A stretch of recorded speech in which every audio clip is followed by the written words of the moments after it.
The stars had always called to humanity. For thousands of years, people looked up at the night sky and wondered what was out there. In the year 2247, they finally got their answer. And it was not what they hoped for. Captain Doyen stood on the bridge of the horizon, Earth's first deep space exploration vessel. He was a tall man with tired eyes and steady hands. Behind him, his crew of 50 worked at their stations. They had traveled for 8 months to reach this point, far beyond any place humans had ever been. "Sir, I'm picking up something strange," said Lieutenant Taiwu, the tactical officer. He was young, but sharp. His fingers moved quickly across his console. Multiple contacts. Big ones. Coming right at us. Doyon walked to the main screen. At first he saw nothing but empty space. Then the darkness began to move. Ships appeared from nowhere, dropping out of some kind of faster-than-light travel. There were hundreds of them. They were massive, each one larger than any building on Earth. Their designs were strange and alien, covered in patterns that hurt the eyes. "Contact Dr. Yuna Doyen," ordered. "Tell her to get to the bridge now." Dr. Yuna arrived within minutes. She was the ship's xenobiologist and communications expert. She had spent her whole life preparing for this moment. First contact with alien life. Her hands were shaking, but her voice was calm. "They're trying to communicate," she said, studying the signals. "Give me a moment to decode their language." The largest alien ship moved closer. It was shaped like a curved blade, black and silver, with lights running along its edges.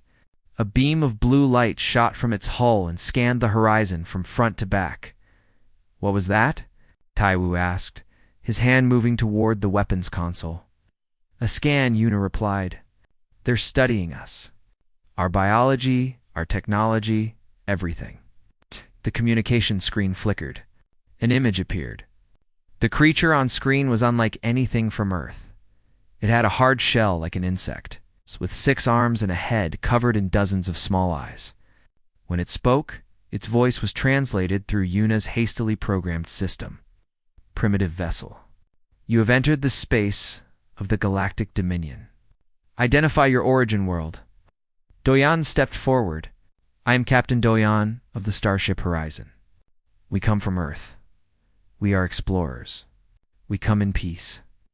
The alien made a sound that might have been laughter. "Earth. We have no record of this world. Your species is unknown to us. Stand by for biological classification."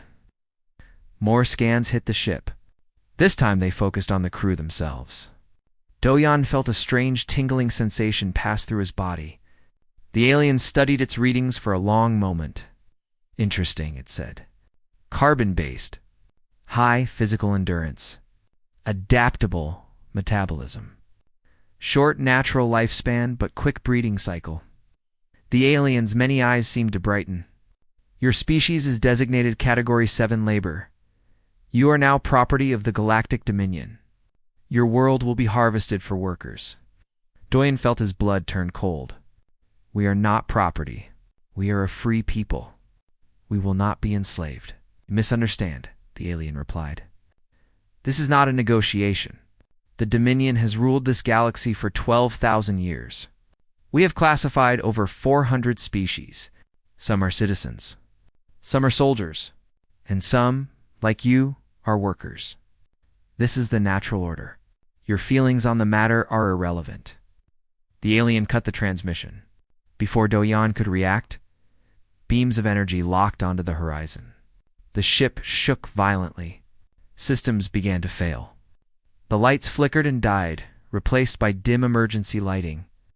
"They've disabled our engines," Taiwu reported. "Weapons are offline. We're dead in space." Through the viewport, Doyan watched as a massive portal opened in space itself. More ships poured through. Not hundreds this time, but thousands. An armada beyond anything humanity had ever imagined. And at the front of this armada was a ship so large it blocked out the stars. A world killer. A planet breaker. And it was heading toward Earth. "No," Doyan whispered. "Why?" Yuna grabbed his arm. "Captain, I can still access the long-range transmitter. I can send a warning to Earth, but we only have seconds before they find it." Doyen made his decision instantly. Do it. Send everything. Our location, their fleet size, their technology, everything. Yuna ran to her console. Her fingers flew across the controls. She compressed every piece of data they had gathered and sent it in a single burst transmission aimed at Earth. The message would take months to arrive. But it would arrive. Done, she said. Earth will know. The alien ship surrounded the horizon, boarding craft attached to the hull. Doyan could hear the sounds of cutting through metal. They were coming. Taiwu, Doyan said quietly. Destroy the navigation database. They cannot know how to find Earth any faster than they already will. Taiwu obeyed. He wiped every file that could help the aliens. Then the doors exploded inward. Alien soldiers poured onto the bridge. They were different from the insect creature on the screen. These were tall and brutal, covered in thick scales. Carrying weapons that hummed with deadly energy, the crew of the Horizon was captured. They were chained and dragged off their ship. As Doyan was pulled away, he looked back at the viewport one last time. The armada was already moving. Earth had maybe 6 months before they arrived, but Earth would know. Earth would prepare. And Doyan held on to one thought as the darkness took him. They had called humanity slaves. They had no idea what they had just awakened. Far away, on a small blue planet, the message arrived 5 months later. It was received by every government, every military, every leader on Earth. For one day, the world was silent with shock. And then, for the first time in human history, every nation on Earth agreed on something. They would not be slaves. They would fight. And if they had to burn the galaxy to stay free, then the galaxy would burn. The war for humanity's survival had begun. The sky above Seoul was filled with alien ships. They hung in the air like dark clouds, blocking the sun. It had been 6 months since the warning came from Captain Doyen. 6 months of preparation. And now the Dominion had arrived. General Minho stood in the underground command, center beneath the mountains of Korea. Screens covered every wall, showing feeds from around the world. New York was burning. London had fallen silent. Tokyo was surrounded. And everywhere the same message played on repeat from the alien ships. Surrender and serve. Resist and die. Minho was an old soldier. He had seen wars before, but nothing like this. The Dominion fleet numbered over 10,000 warships. Their smallest vessels could destroy a city in minutes. Their largest could crack a continent. Earth's combined military might was nothing against such power, but Minho had not given up. None of them had. Sent the surrender broadcast, he ordered. Make it convincing. Buy us time. Earth's leaders appeared on screens across the planet. They spoke words of submission. They promised cooperation. They bowed their heads to their new alien masters. It was all a lie. While the politicians talked, Minho's people worked. Deep beneath the Earth's surface, in hidden bunkers and secret bases, humanity prepared for war. Factories built weapons. Scientists studied every piece of alien technology they could find. Soldiers trained for the day when they would fight back in the ruins of Seoul. A young woman named Hannah led a small group of fighters through the broken streets. She was only 23 years old, but her eyes were hard. She had watched the aliens kill her family. She had escaped their slave camps, and now she killed them whenever she could. Patrol coming, whispered one of her fighters. For soldiers, heavy weapons. Hannah looked around the corner. The alien soldiers were tall creatures covered in scales. They walked through the street like they owned it, because they thought they did. Take them quietly, Hannah said. Use the blades, no guns. We cannot attract attention. They had learned to fight in ways the aliens did not expect. The Dominion soldiers were strong, but they were slow. They were used to slaves who did not fight back. They were not used to humans. 4 aliens died in the street that night. Hannah's team took their weapons and vanished into the darkness. Across the planet, similar stories played out every day. The Dominion had expected obedient slaves. Instead, they found something else. Humans did not break easily. Workers in the labor camps kept fighting even when beaten. Prisoners shared food and protected each other. And everywhere, small acts of rebellion slowed the alien occupation. The Dominion commanders were confused.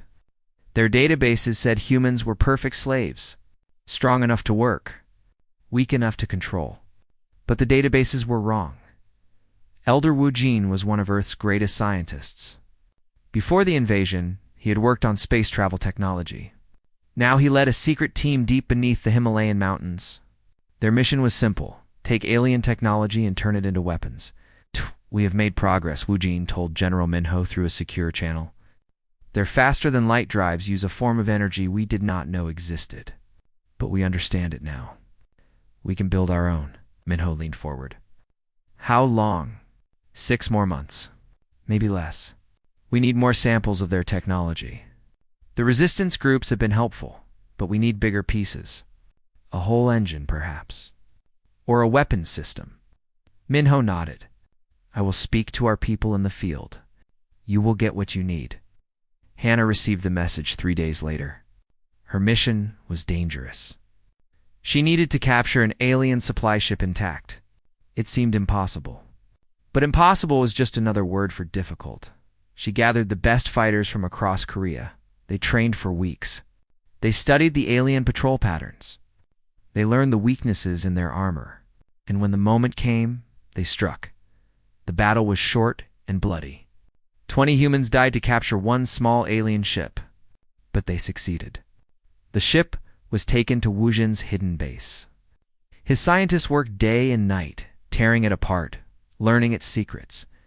And they found something unexpected. The alien technology was not as advanced as they thought. It was old. Thousands of years old. The Dominion had stopped improving it long ago. They had grown lazy and comfortable in their power. They had forgotten that the universe was always changing.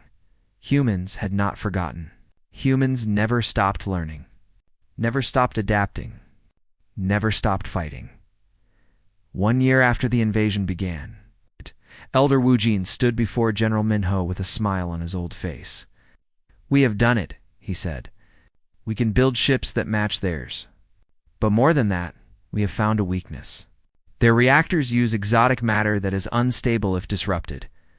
We can build weapons that will make their ships tear themselves apart." Minho felt something he had not felt in a long time. "Hope, how many ships can we build?" he asked. "We have been building them in secret for months.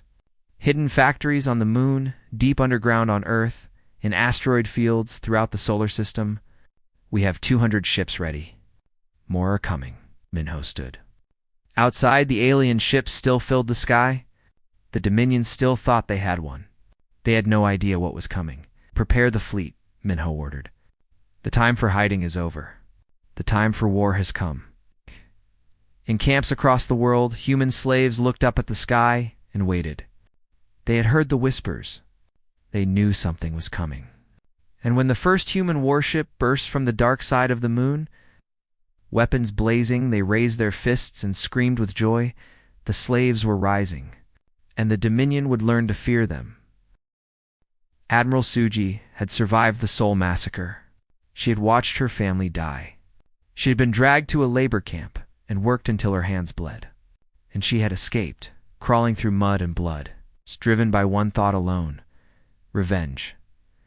Now she stood on the bridge of the Vengeance, the flagship of Earth's secret fleet. Around her, 200 warships waited in the darkness behind the moon. They were not as large as the alien vessels, but they were fast and deadly. And they carried weapons the Dominion had never seen. "All ships report ready," her tactical officer announced. Weapons charged. Crews standing by. Suji looked at the screens showing the Dominion occupation fleet around Earth. 8,000 ships hung in orbit, confident in their power. They had no idea that death was coming for them. "Open a channel to all ships," Suji commanded. Her voice was cold as ice. "This is Admiral Suji. 1 year ago they came to our world. They called us slaves. They killed our families. They broke our cities, but they did not break us." She paused, letting her words sink in. "Today, we show them what happens when you try to chain humanity. Today, we take back our world. All ships, engage." The fleet burst from the moon's shadow like a swarm of angry hornets. The Dominion ships detected them too late. Human weapons, designed by engineer Junho, tore through alien shields like paper. The Cascade warheads were especially devastating.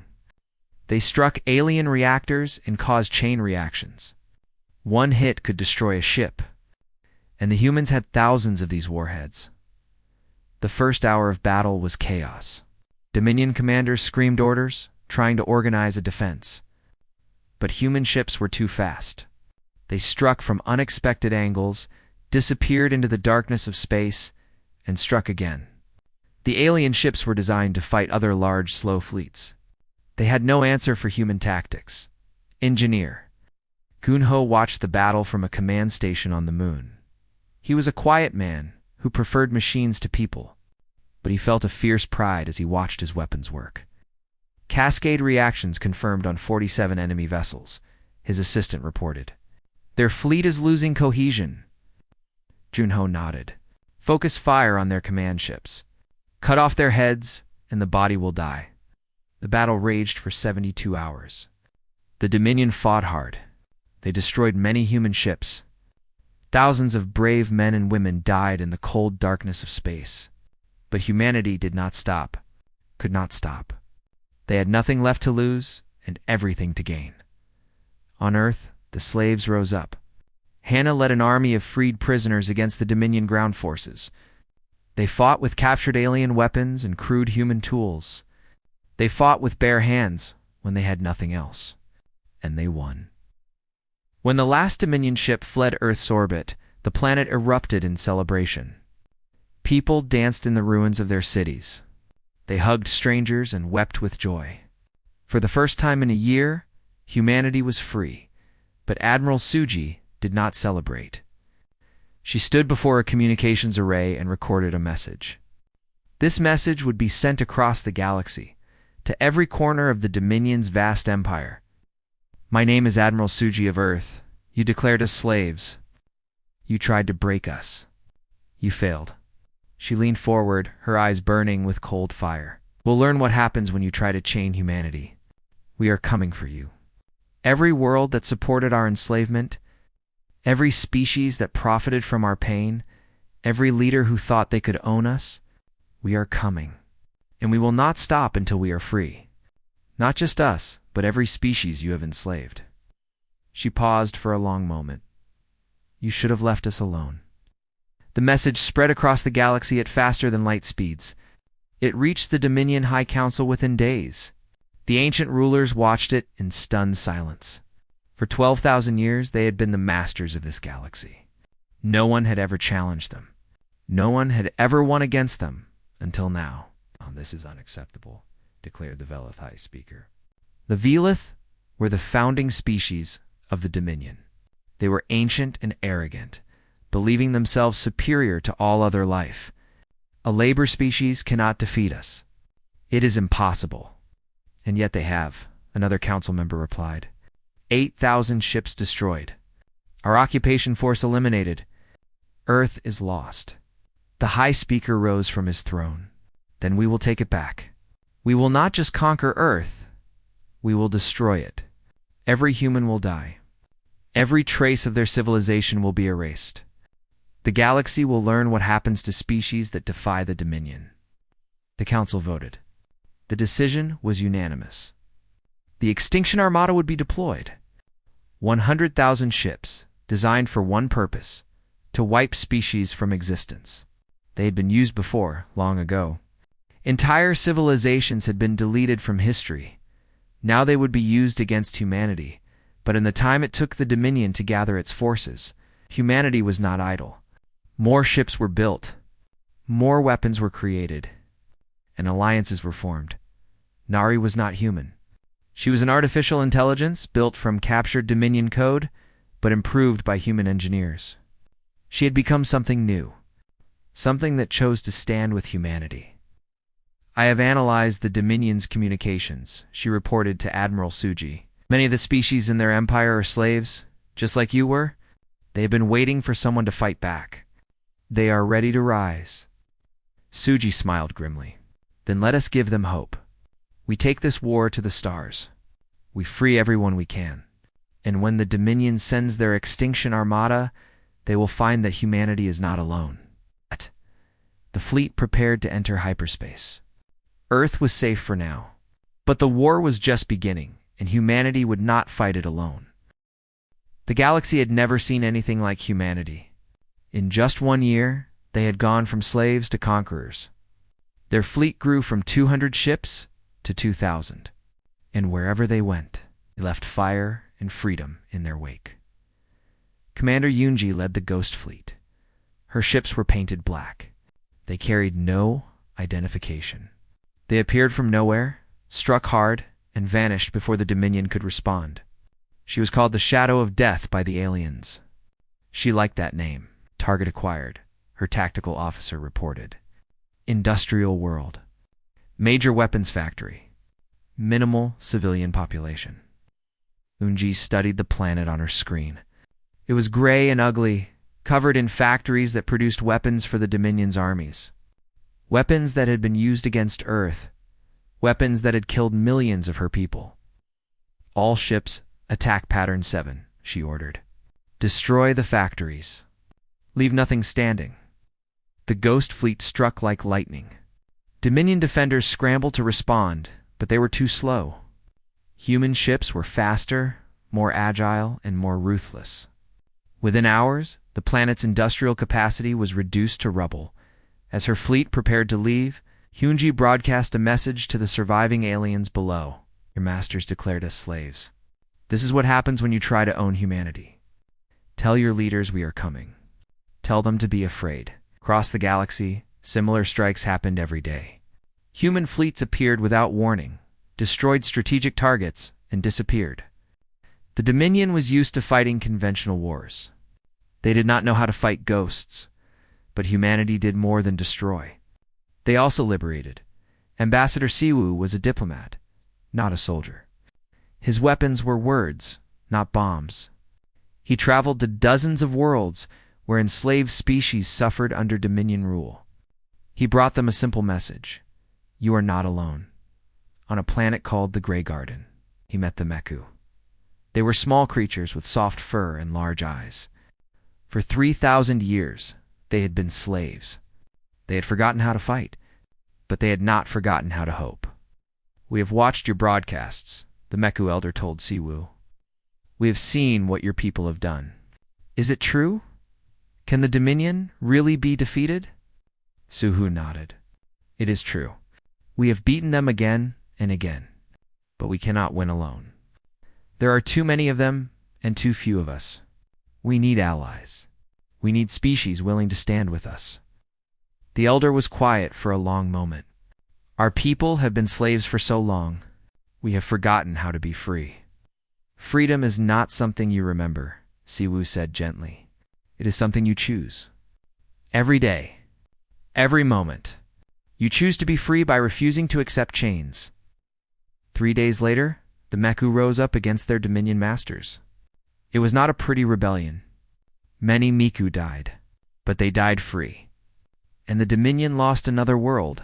Similar rebellions erupted across 50 systems. Species that had been quiet for millennia suddenly found their courage. They had been waiting for proof that the Dominion could be beaten. Humanity had given them that proof. And then there was Hyeri. She had been a slave. She had been broken, beaten, and almost destroyed, but she had survived. And now she spoke to the galaxy. Her broadcasts were simple. She told her story. She told of the horrors she had witnessed. And she told everyone who listened that they did not have to accept their fate. I was nobody, she said, in one broadcast that reached billions of beings across the stars.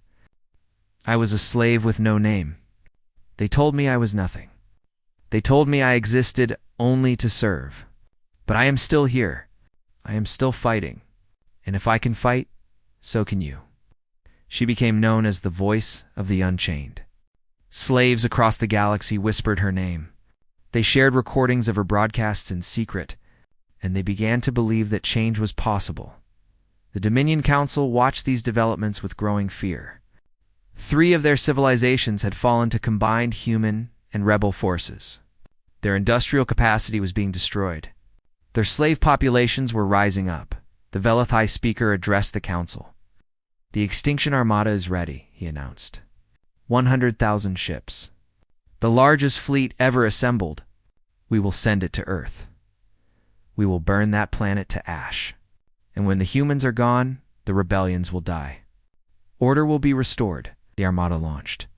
It moved through hyperspace like a tide of death. News of its coming spread across the galaxy. The rebels fell silent. The liberated species watched and waited. Everyone knew that the final battle was approaching. On Earth, General Minho received the news. He was old now, his hair white and his body tired.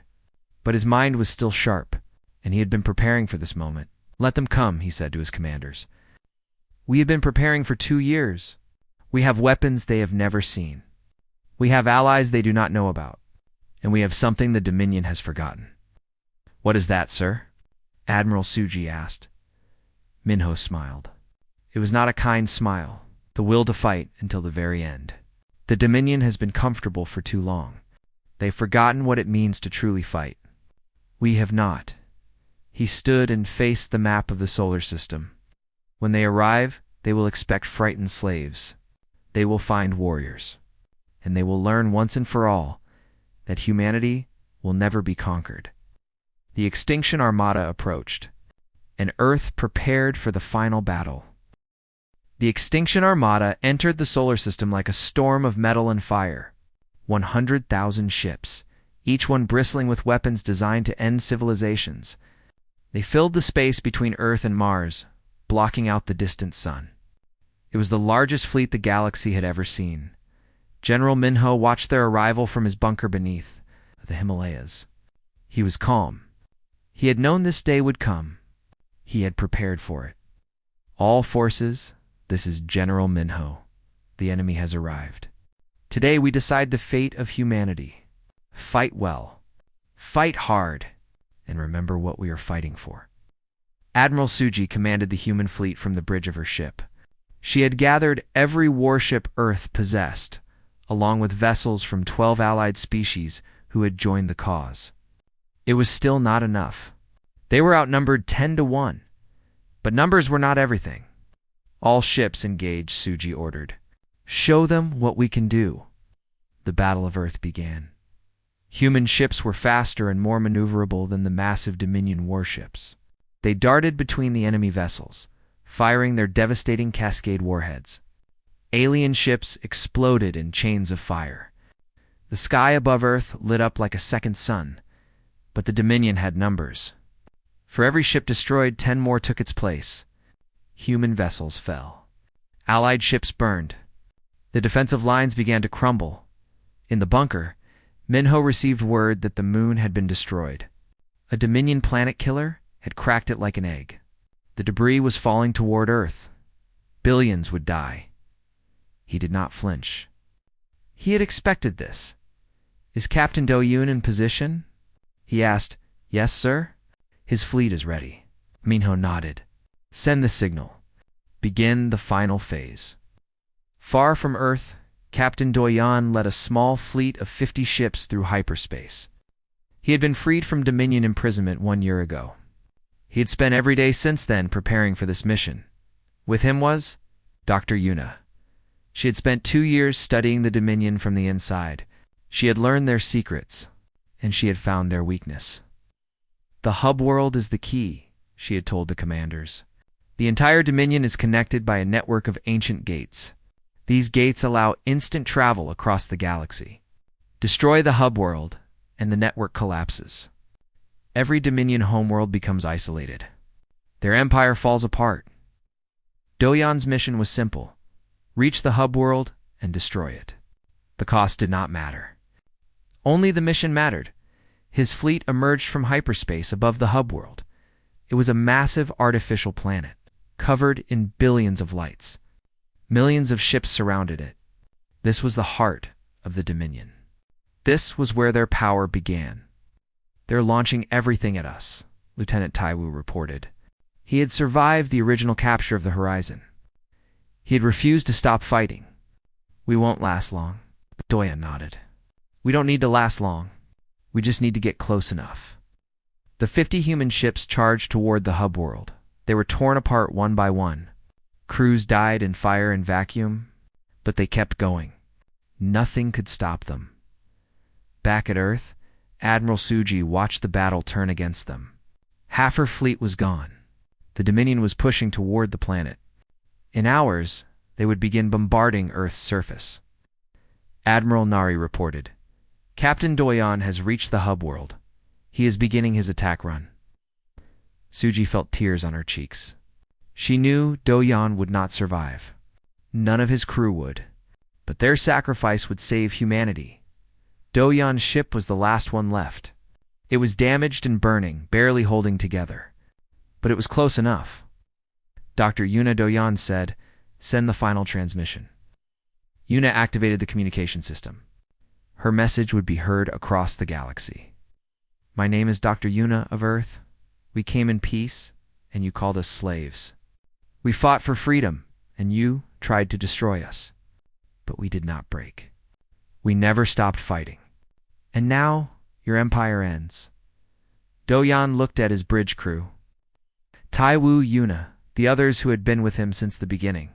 They were his family. It has been an honor, he said. The honor was ours, Captain, Yuna replied. Doyen activated the weapon. It was the largest cascade bomb ever built.